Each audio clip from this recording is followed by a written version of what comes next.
आज तीसरे चरण के चुनाव खत्म हो चुके हैं और इलेक्शन कमीशन ऑफ इंडिया ने एदाद-ओ-शुमार भी जारी किए हैं और एदाद-ओ-शुमार के मुताबिक उनका ये कहना है कि बम्पर पोलिंग जम्मू कश्मीर में हुई है। इसमें कोई शक नहीं कि 5 अगस्त 2019 के बाद बम्पर पोलिंग जम्मू कश्मीर में हुई है, लेकिन साल 2014 के मुकाबले में Jammu district, Samba district, Kathua district और उधमपुर डिस्ट्रिक्ट, इन चारों जिलों में पोल परसेंटेज 2014 के मुकाबले में कम है। क्या मतलब है इसका? क्या रीड करें इससे?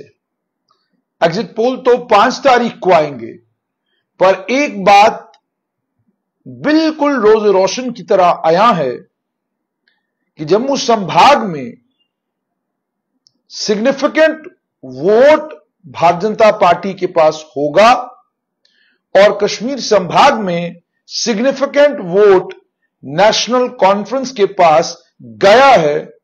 यह बात लगभग तय है और जो हालात और जो सूरत बनी हुई है उसमें भारतीय जनता पार्टी का नंबर 6 से शुरू होता है। यानी आपने जब बीजेपी की सीटें गिननी है तो आपने 6 प्लस गिननी है, क्योंकि जम्मू कश्मीर यूनियन टेरिटरी का कानून यह कहता है कि 6 मेंबर्स को नॉमिनेट करने की ताकत जो है वो लेफ्टिनेंट गवर्नर के पास है और लेफ्टिनेंट गवर्नर की ताकत का मतलब यह है कि वो मरकजी सरकार के पास है और मरकजी सरकार का मतलब यह है कि वो ताकत भारतीय जनता पार्टी के पास है। तो 6 मेंबर जो नॉमिनेट होंगे, आप 6 के बाद आंकड़ा आगे गिनिए और खुद आप अंदाजा लगाइए अपनी जगह कि क्या सूरत बन सकती है, क्या शक्ल बन सकती है। लेकिन बात आंकड़ों की करेंगे और आंकड़े ये बताते हैं कि जिला उधमपुर में जो 4 सीटें, उधमपुर ईस्ट, उधमपुर वेस्ट, रामनगर और चिनैनी, इन चारों सीटों के ऊपर साल 2014 के मुकाबले में कम वोट पड़ा है।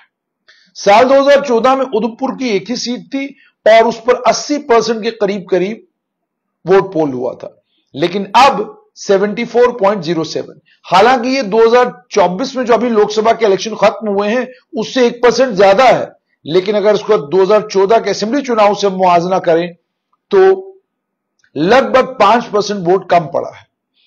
और उसी तरीके से उधमपुर वेस्ट की बात करें तो जितना वोट लोकसभा इलेक्शन में पड़ा था उतना ही वोट यहां पर भी पड़ा है। उसके बाद रामनगर की बात करें तो 75.52% जो है वो पोलिंग हुई थी साल 2014 में और इस बार केवल 70% वोट पोल हुआ है रामनगर में, मतलब 5% यहां पर भी कमी है। उसके बाद अगर चिनैनी की बात करें तो चिनैनी में भी 75.55% के करीब करीब वोट 2014 में पड़ा था, इस बार केवल 73.79% पोल हुआ है।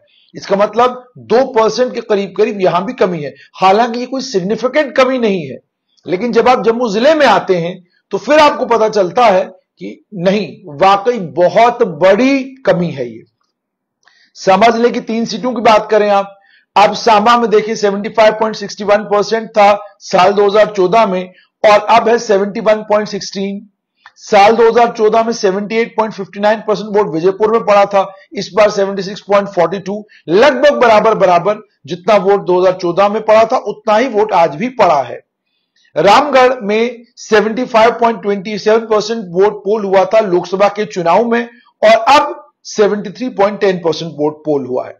यह भी मैं आपको बताऊंगा कि यह वोट जो कम पोल हुआ है, क्या इसका यह मतलब है कि वो जो स्विंग वोटर माना जाता है कि एक स्विंग वोटर है जो वोट्स को स्विंग करने की ताकत रखता है, यानी जो वोटर ना तो कांग्रेस का है, ना बीजेपी का है, ना नेशनल कॉन्फ्रेंस का है, ना किसी पॉलिटिकल पार्टी का है, बल्कि वो मौसम के साथ बदलता है। और अगर उसने 2014 में कांग्रेस को वोट डाला था, शायद इस साल वो बीजेपी को डाले। अगर उसने 2014 में बीजेपी को वोट डाला होगा तो शायद 2024 में वो कांग्रेस को डाले। तो वो जो फ्लोटिंग वोटर है, उस फ्लोटिंग वोटर के बारे में भी मैं आपको बताऊंगा कि ग्राउंड से रिपोर्ट्स क्या आ रही है, खबर क्या आ रही है, बताया क्या जा रहा है कि क्या हुआ है। कठुआ की 6 सीटों की मैं बात करूंगा, कठुआ, जसरोटा, बन्नी, बिलावर, बसोली, हीरानगर। अब कठुआ में ही आप देख लीजिए 81% के करीब करीब वोट पोल हुआ था 2014 में और इस बार 71.49%। और लोकसभा में भी इससे ज्यादा 75.44% पोल हुआ था। लोकसभा के मुकाबले में भी वोट कम पोल हुआ है। जसरोटा में भी 73.68 के करीब करीब था लोकसभा में, अब 71.79 है। बन्नी में 80% वोट पड़ा था साल 2014 में, लेकिन इस बार बन्नी में 71.24% के करीब करीब वोट पड़ा है। बिलावर में 78% के करीब करीब वोट पड़ा था और अब पड़ा 69.64%, यानी लगभग 8% साल 2014 के कंपैरेटिवली वोट कम पड़ा है। बसोली की बात करें, वहां 73.84% वोट पड़ा था साल 2014 में और अब साल 2024 में केवल 67.24%। ये लगभग 6% कम है उस वोट पोल से जो साल 2014 में हुआ था। हीरानगर की बात करें तो वहां 72.37% के करीब करीब वोट पोल हुआ था साल 2014 में और इस बार भी लगभग बराबर 71.18% वोट पोल हुआ है। मतलब कठुआ जिले में भी पोलिंग परसेंटेज कम है। अब उसके बाद हम जम्मू जिले की बात करेंगे जो भारतीय जनता पार्टी का गढ़ माना जाता है। और इस गढ़ की अगर हम बात करें, और कुछ लोग योगेश साहनी की बात कर रहे हैं, मंगतराम शर्मा की बात कर रहे हैं और कह रहे हैं कि उन्होंने भारतीय जनता पार्टी को हराया था, तो वो साल था साल 2002 और वोट परसेंटेज तक 50% को भी क्रॉस नहीं करता था। लेकिन जब से वोट परसेंटेज ने 50% क्रॉस करना शुरू किया है, उसके बाद से लगातार बीजेपी जीतती आ रही है। साल 2008 में भी बीजेपी जीती, साल 2014 में भी बीजेपी जीती। अब देखना है कि साल 2024 में क्या होता है। जम्मू ईस्ट की बात करें 66.17% और आज पड़े 60% वोट, तो यानी 6% वोट जम्मू ईस्ट में भी कम पड़ा है। जम्मू वेस्ट में 8% वोट 2014 के मुकाबले में कम पड़ा है। 64.10% 2014 में था और अब है 56.31%। जम्मू नॉर्थ नई कॉन्स्टिट्यूंसी है, पहले इसको रायपुर दुमाना कहते थे। 74.53% वोट रायपुर दुमाना में साल 2014 में पड़ा था और इस बार केवल और केवल 60.79%, यानी जम्मू नॉर्थ में 14% वोट साल 2014 के कंपैरेटिवली कम पड़ा है। और अगर लोकसभा कॉन्स्टिट्यूंसी और असेंबली कॉन्स्टिट्यूंसी नहीं बनने के बाद 2024 के लोकसभा की बात की जाए तो जम्मू नॉर्थ में 67.29% वोट पड़ा था, अब पड़ा है 60.79। तो 7% लोकसभा के में जो वोट पड़ा था, 7% वोट इन चुनावों में लोकसभा से भी कम पड़ा है। तो मतलब कि भारतीय जनता पार्टी, कांग्रेस, सभी दलों ने कोशिश की वोटरों को पोलिंग बूथों पर लाने की। लोकसभा में 67% को ला पाए, लेकिन असेंबली चुनाव जहां प्रत्याशियों को खुद लड़ना था, जहां उनको खुद मैदान में उतरना था, वहां केवल 60.79%। जम्मू साउथ आरसपुरा की बात की जाए तो 77.54% था साल 2014 में और अब है केवल 61.65%, यानी 16% साल 2014 के कंपैरेटिवली वोट कम पड़ा है। मतलब जो एंथुसियाज्म, जो जज्बा, जो हौसला और जो विश्वास साल 2014 में वोटर को अपने नेता पर था, उसमें कमी आई है और उस कमी आने का ही नतीजा है कि जम्मू साउथ आरसपुरा में लगभग 16% के करीब करीब कम वोट पोल हुआ है और लोकसभा में भी 68% के करीब करीब वोट पोल हुआ था, लेकिन यहां पर उससे भी कम 61.65% वोट पोल हुआ है। बहू की नई कॉन्स्टिट्यूंसी बनी है, इसे गांधीनगर पहले कहते थे। 65.29% वोट पोल हुआ था साल 2014 में, लेकिन इस बार केवल 57% वोट पोल हुआ है, यानी 8% यहां पर भी वोट कम पोल हुआ है। और अगर हम बात करें लोकसभा चुनाव की, तो लोकसभा चुनाव में इन्हीं प्रत्याशियों ने लोकसभा कैंडिडेट्स के लिए 62.34% के करीब करीब वोट लाए थे, लेकिन जब अपनी बारी आई तो 5% और वोट कम हुआ, 57.07% के करीब करीब यहां पर वोट पड़ा है। बिश्नाह में ऐसा लगता है दमखम जबरदस्त लगाया गया है। 77% वोट साल 2014 में पड़ा था और साल 2024 में 72.57% के करीब करीब वोट पोल हुआ है।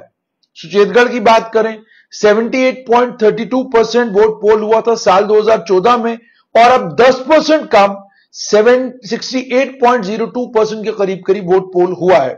और ये लोकसभा के चुनाव से भी कम है। 75.94% वोट पोल परसेंटेज थी साल 2024 के लोकसभा चुनाव में, लेकिन असेंबली चुनाव में यह घटकर 68.02% हुई है। अखनूर की बात करें, 81% वोट पोल हुआ था, लेकिन इस बार भी लगभग 76.28% के करीब करीब वोट पोल हुआ है। हालांकि यह लोकसभा से 2% कम है, लेकिन तब भी 76 एक बड़ा नंबर है, तो माना जा सकता है कि अच्छा खासा वोट पोल हुआ है। लेकिन 5% वोट कम पोल होना, अगर कोई कांटे की टक्कर हुई तो 5% वोट कम पोल होना एक कैंडिडेट को जितवा भी सकता है, और एक कैंडिडेट की हार भी 5% कम वोट से हो सकती है। मढ़ की बात करें तो मढ़ में 81.58% के करीब करीब वोट पोल हुआ था साल 2014 में, और इस बार केवल 76.10% के करीब करीब वोट पोल हुआ है। तो यहां पर भी 5% पोल परसेंटेज कम है।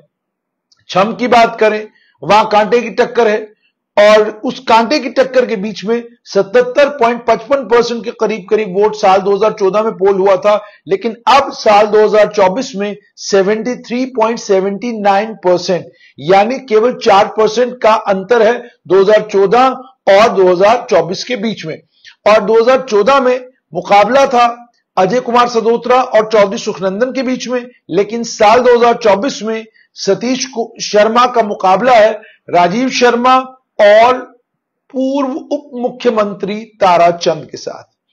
और अंत में नगरोटा की बात करेंगे। नगरोटा हाई प्रोफाइल सीट, वहां से भारतीय जनता पार्टी के बड़े नेता देवेंद्र सिंह राणा चुनावी मैदान में है, जैसे जम्मू नॉर्थ से भारतीय जनता पार्टी के उपाध्यक्ष श्यामलाल शर्मा चुनावी मैदान में है। अब जाहिर सी बात है, नगरोटा में देवेंद्र सिंह राणा चुनावी मैदान में है। 82.23% के करीब करीब वोट साल 2014 में पड़ा था। नतीजा निकला था, देवेंद्र सिंह राणा ने नंद किशोर को यहां पर हराया था, लेकिन उसके बाद ये पोल परसेंटेज 75.63 हुई साल 2024 के लोकसभा चुनाव में, और अब यह घटकर 72.94% हुई है, यानी 10% वोट साल 2014 की कंपैरेटिवली कम पड़ा है। अब मैंने आपके सामने आंकड़े सारे रख दिए। आप जम्मू ईस्ट से शुरू हो जाएं और नगरोटा तक चले जाएं, सभी जगहों पर आप देखेंगे कि साल 2014 में जो एंथुजियाज्म, जिस जोश और जिस वलवले के साथ वोटर बाहर निकलकर आया था और उसने वोट डाला था, उसी का नतीजा था कि रिकॉर्ड पोलिंग साल 2014 में जम्मू की 11 कॉन्स्टिट्यूंसीज में हुई थी। लेकिन अब इस साल बिल्कुल उसके उलट तस्वीर है, यानी अब रिकॉर्ड पोलिंग तो हुई है, लेकिन साल 2014 का रिकॉर्ड नहीं ब्रेक हुआ है, नंबर 1। नंबर 2, इन सभी कॉन्स्टिट्यूंसीज में बीजेपी बहुत मजबूत है, और बीजेपी के किले में सेंध करने के लिए कांग्रेस ने पूरी ताकत झोंक दी। लेकिन क्या यह ताकत उतनी है कि 50,000 के डेफिसिट को कम कर सके, 20,000 के डेफिसिट को कम कर सके? क्योंकि जो जीत हुई थी कांग्रेस की, वो बिल्कुल छोटे छोटे मार्जिन के साथ साल 2002 में हुई थी, जब 38%, 36% के करीब करीब वोट पड़ा था। साल 2008 में बंपर वोटिंग हुई, तो हार भी बहुत बड़े बड़े मार्जिन से हुई। 2014 की तो बात ही नहीं, तब तो मोदी वेव थी, तो सबका सूखड़ा साफ हो गया। अब साल 2024 है, एक तो 50,000 का जो डेफिसिट है वो कांग्रेस को पार करके वहां तक पहुंचना है जहां वो कंपटीशन में आए, और उसके बाद चुनाव भी जीतना है।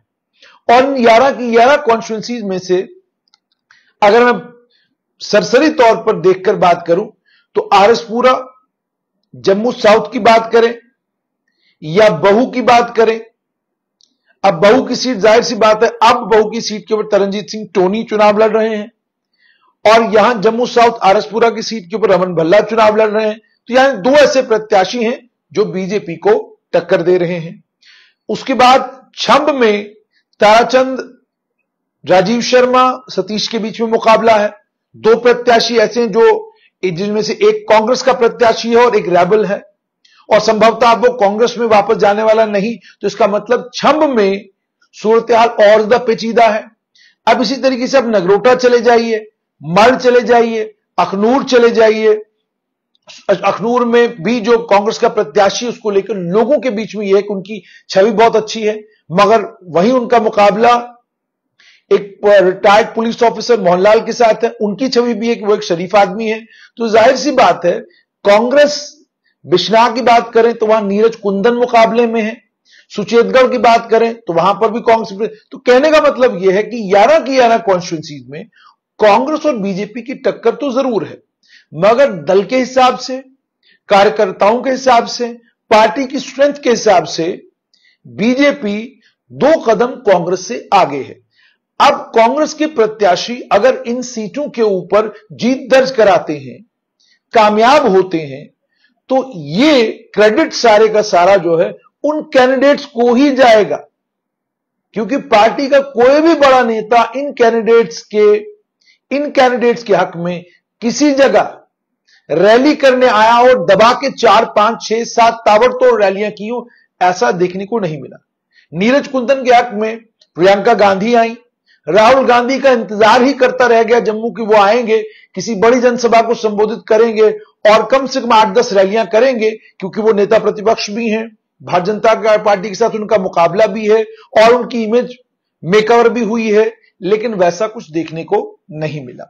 तो 11 जब, अच्छा उसके बाद जैसा मैंने आपको कहा कि अगर आप उधमपुर, सांबा और कठुआ की भी बात करें तो उधमपुर में बड़ी इंटरेस्टिंग होगा चिनैनी में देखना कि बलवंत सिंह मनकोटिया और हर्षदेव सिंह के बीच में मुकाबला है। देखना यह होगा कि इनमें से जीतेगा कौन। हालांकि यहां पर भी साल 2014 के मुकाबले में 2% वोट पोल कम हुआ है, मगर ऐसा लगता है दोनों प्रत्याशियों ने ठीक ठाक दमखम लगाया है, जिसके चलते 73.79% के करीब करीब वोट पड़ा है। ऐसे ही सांबा जिले की बात करें, वहां पर भी बहुत बड़ा डिस्टेंस है, जिस डिस्टेंस को कम करना है और जीत दर्ज करानी है कांग्रेस या इंडिया अलायंस के कैंडिडेट्स को। कठुआ की बात करें, वहां पर बसोली की सीट के ऊपर लाल सिंह बिल्कुल वहां बने रहे और पूरी ताकत उन्होंने लगाई है वहां पर। देखना यह होगा नतीजा क्या निकलता है। बिलावल में डॉक्टर मनोहर लाल ने पूरी ताकत झोंकी है, देखना होगा कि क्या वो बीजेपी के प्रत्याशी को वहां पर धराशायी कर पाएंगे कि नहीं। ऐसे ही बन्नी की सीट के ऊपर कांग्रेस की एक नई युवा प्रत्याशी हैं, देखना यह होगा कि वो क्या करती है वहां पर। तो कुल मिलाकर तस्वीर यह है कि चुनाव आज खत्म हो चुके हैं, मगर चुनावों से जो तस्वीर कागज पे उभर के आ रही है, ये कागज पे तस्वीर जो आ रही है, नतीजे क्या होंगे वो तो 8 को पता चलेगा, एग्जिट पोल क्या कहेगा वो 5 को पता चलेगा, लेकिन कागज पे जो तस्वीर उभर के आ रही है उसमें यह है कि भारतीय जनता पार्टी के पास 5 वो नॉमिनेटेड मेंबर्स हैं, यानी उनकी 6 से गिनती आपने शुरू आगे करनी है। उसके बाद बीजेपी को एज इस बात का कि केंद्र में उनकी सरकार है और हम रिसोर्सेज की बात करें, पार्टी मोबिलाइजेशन की बात करें, हम कार्यकर्ताओं तक और लोगों तक पहुंचने की बात करें, तो उसमें बीजेपी कांग्रेस और बाकी सभी दलों से आगे है। नेशनल कॉन्फ्रेंस के पास भी इसी तरह का इंफ्रास्ट्रक्चर है, जाहिर सी बात है वो घाटी तक है, मगर पेपर पर 2 पार्टियां साफ तौर पर ताकतवर नजर आ रही हैं और 8 तारीख को ऐसा लगता है कि तस्वीर ऐसी कुछ होगी कि घाटी में नेशनल कॉन्फ्रेंस और जम्मू में भारतीय जनता पार्टी, ऐसा लगता है कागज के ऊपर कि ये 2 पार्टियां उभर कर आएंगी और उसके बाद तस्वीर क्या बनेगी, समीकरण क्या बनेंगे, वो तय करेंगे कि जम्मू कश्मीर की यूनियन टेरिटरी की पहली नई सरकार कौन सी पार्टी बनाएगी। अब इसके कुछ उलट हो जाए कि इंडिया अलायंस अपने बलबूते पर 48 के फिगर को क्रॉस करे तो यह अचंबा होगा, क्योंकि ऑलरेडी नेशनल कॉन्फ्रेंस और कांग्रेस अलायंस में है। इंजीनियर रशीद इतना कुछ बोल चुके हैं कि उसके बाद वो नेशनल कॉन्फ्रेंस कांग्रेस कोलिशन का हिस्सा होंगे, उसकी पॉसिबिलिटी लगभग ना के बराबर है। सज्जाद गनी लोन संभवतः नेशनल कॉन्फ्रेंस कांग्रेस के साथ जा सकते हैं, प्रोबेबिलिटी है, हाई है प्रोबेबिलिटी, क्योंकि वो बहुत सारी ऐसी बातें चुनाव के दौरान कर चुके हैं कि उससे लगता है कि शायद वो इधर या उधर जा सकते हैं।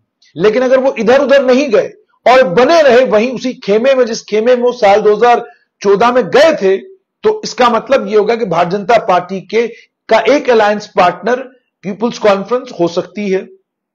जम्मू कश्मीर अपनी पार्टी के नेता अल्ताफ बुखारी ने तो बिल्कुल ऐलानन यह कहा है कि भाई मैं क्यों कहूं कि नई दिल्ली के साथ मिलकर हम नहीं चलेंगे। तो अब चुनाव खत्म हो चुके हैं, उन्होंने भी अपना गणित बिठाना शुरू कर दिया होगा कि हमें कितनी सीटें आएंगी। और इसके बीच में पीडीपी अगर कोई सरप्राइज करे कि पीडीपी इतनी सीटें लेकर आए कि वो कांग्रेस और नेशनल कॉन्फ्रेंस के अलायंस में सूत्रधार का काम करे, वो एक प्रोबेबिलिटी, वो एक पॉसिबिलिटी भी हो सकती है। मगर जैसे साल 2014 के नतीजे आए थे, कुछ मैं एक पत्रकार के तौर पर इन चुनावों को भी उसी ओर जाता हुआ देख रहा हूं। यानी मुझे ऐसा बिल्कुल भी नहीं लग रहा कि किसी एक पॉलिटिकल पार्टी, कोई एक पॉलिटिकल पार्टी 48 के मैजिक फिगर को अपने बलबूते पर, अपने दमखम पर क्रॉस करेगी। हां, मान लीजिए बीजेपी एक बड़ी पार्टी बनकर उभर सकती है, national conference single largest party बनकर उभर सकती है, पीडीपी एक अच्छा नंबर ला सकती है, कांग्रेस ठीक नंबर ला सकती है, अपनी party Awami Ittehad party, Jammu Kashmir peoples conference और बाकी जितने भी दल हैं, सभी दल कुछ ना कुछ थोड़ा बहुत इधर उधर कर सकते हैं। मगर बड़ी पिक्चर यही है कि जम्मू कश्मीर में पूर्ण बहुमत वाली सरकार बनना लगभग नामुमकिन है। जो भी सरकार बनेगी वो पगडंडियों पर होगी, जो भी सरकार बनेगी वो कोलिशन सरकार होगी, जो भी सरकार बनेगी वो एक एजेंडा ऑफ अलायंस के ऊपर सरकार बनेगी। कोई पॉसिबिलिटी, कोई प्रोबेबिलिटी, कोई रास्ता बिल्कुल नजर नहीं आ रहा कि कोई सरकार जम्मू कश्मीर में बने सीधा 48 सीटें लेकर। अब दूसरी एक चीज बड़ी इंटरेस्टिंग है, वो ये है कि ये शायद इतिहास में पहली बार, मैंने पहले भी कहा है और आज रिपीट करूंगा उसी को, शायद इतिहास में पहली बार एक ऐसा समय चुनावी नतीजों के बाद आएगा कि 2.5 साल के लिए हो या 5 साल के लिए हो, जम्मू संभाग का मुख्यमंत्री हिंदू समुदाय से बनना संभव नजर आ रहा है। संभव यानी probability is quite high, probability is quite high. और यह प्रोबेबिलिटी किस बुनियाद पर है कि जो आंकड़े हैं, जो पोल परसेंटेज है, वो साफ तौर पर बता रही है कि तस्वीर क्या हो सकती है। चूंकि एग्जिट पोल्स के ऊपर बैन है, 5 को एग्जिट पोल्स के ऊपर से बैन हट जाएगा शाम को 5-6 बजे के करीब। तो जो ही एग्जिट पोल्स के ऊपर से बैन हटेगा, तस्वीरें आना शुरू हो जाएंगी। तो ये मेरी बात बिल्कुल आप अपने पास महफूज रखिएगा। और ठीक 5 अक्टूबर शाम को 7 बजे के करीब मुझे याद करवाइएगा कि मैंने जम्मू कश्मीर यूनियन टेरिटरी की बनने वाली सरकार के लिए यह बड़ी बात कही थी। 1, मुख्यमंत्री जम्मू कश्मीर का बनना तय है, 2, लोकतांत्रिक सरकार बनेगी, और 3, जम्मू कश्मीर में पहला हिंदू चीफ मिनिस्टर बनना पॉसिबल है, हो सकता है। और 8 अक्टूबर के बाद इसकी संभावना होगी कि नहीं होगी, वो आपको ठीक 8 अक्टूबर को शाम 12 बजे तक आपको बिल्कुल तस्वीर साफ हो जाएगी और आपको पता चल जाएगा कि आंकड़े क्या कह रहे हैं। जमीन पर जहां जहां हम लोग गए हैं, जिन जिन जिलों में हम लोगों ने लोगों से बातचीत की है, हर जगह पर लगा है कि कहानी पलटी है, तस्वीर बिल्कुल अलग आने वाली है। जो आप सोच रहे हैं उससे बिल्कुल अलग चीजें जम्मू कश्मीर में आपको नजर आएंगी।